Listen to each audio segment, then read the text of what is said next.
Hello বন্ধুরা, আজকে দীর্ঘদিন পর একটি নকশা নিয়ে আপনাদের মাঝে আমি আবার উপস্থিত হয়েছি। একটি শক্তিশালী নকশা, যার গুণাগুণের কথা বলে শেষ করা আমার পক্ষে সম্ভব নয়। একটি নকশার মাধ্যমে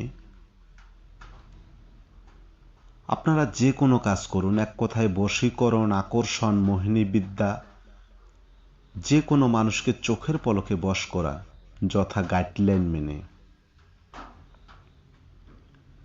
আজকের এই নকশাটি অবশ্যই আপনারা জায়েজ মোতাবেক করবেন, নাজায়েজ মোতাবেক নয়। জায়েজ মোতাবেক যে কোনো মেয়েকে বশ করুন,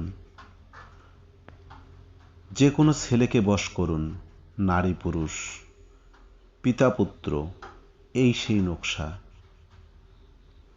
এই নকশা তৈরি করার নিয়ম আমি ভিডিওর মাঝে উল্লেখ করে বলবো। তো এই নকশার সর্বপ্রথম শুরুতে এই জায়গায় ফলো করুন আপনার প্রিয়জনের নাম, টিকচিহ্নর এই দিকে তার মায়ের নাম, এবং রাজা যদি আপনি কখনো অন্য কোনো ব্যক্তিকে বশ করেন, তাহলে শুরুতে তার নাম, এদিকে তার মায়ের নাম। এই নিয়মগুলো অবশ্যই মেনে কাজটি করবেন। এখন যদি আপনারা প্রশ্ন করেন এত কঠিন, তাহলে আমার পক্ষে কোনো কিচ্ছু বলার নেই। এক কথায় বশীকরণ, আকর্ষণ, মোহিনী বিদ্যা, ডাকিনী বিদ্যা এগুলো চকোলেটের ডিব্বা নয়, যা আপনি চাইবা মাত্র আমি আপনাকে দিয়ে দিলাম। বিনা সাধনে যেমন লালন হওয়া সম্ভব না, যদি বুঝতে পারেন ভালো। এইখানে রাজার নাম, এইখানে রাজার মায়ের নাম, কি আর বলবো। জাস্ট ব্যবহার করবেন, তাহলে হয়তোবা আপনি বুঝতে পারবেন। নারী পুরুষ, পিতা পুত্র, যে কাউকে বশে আনা।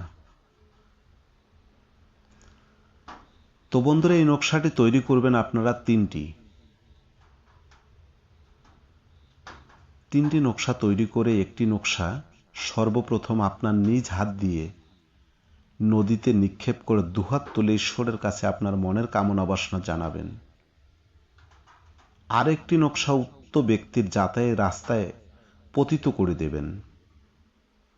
আরেকটি নকশা অবশ্যই আপনার সাথে রাখবেন। আর মূলত বিষয়টা হচ্ছে, প্রতিটি নকশা তৈরি হওয়ার পরে আপনারা পিতলের মাদুলির ভিতরে প্রবেশ করাবেন। নকশার ভিতরে একটু ম্যাগনেট দিয়ে দেবেন। বুঝতে না পারলে আমার ইমো নাম্বার দেওয়া থাকলো, আমাকে ভয়েস মেসেজ করে কথা বলবেন। ফোন দেবেন না, জাস্ট ভয়েস মেসেজ করে কথা বলবেন, জরুরি প্রয়োজনে ফোন দেবেন। তো বন্ধুরা, আর বেশি কিছু কথা বাড়াবো না। আপনার মূল্যবান মতামত অবশ্যই আপনি জানাবেন। আবারও যে কোনো এক নতুন বিদ্যা নিয়ে আপনাদের মাঝে আমি উপস্থিত হব। সে অবধি সকলে ভালো থাকবেন, সুস্থ থাকবেন। আবারও দেখা হবে। ধন্যবাদ।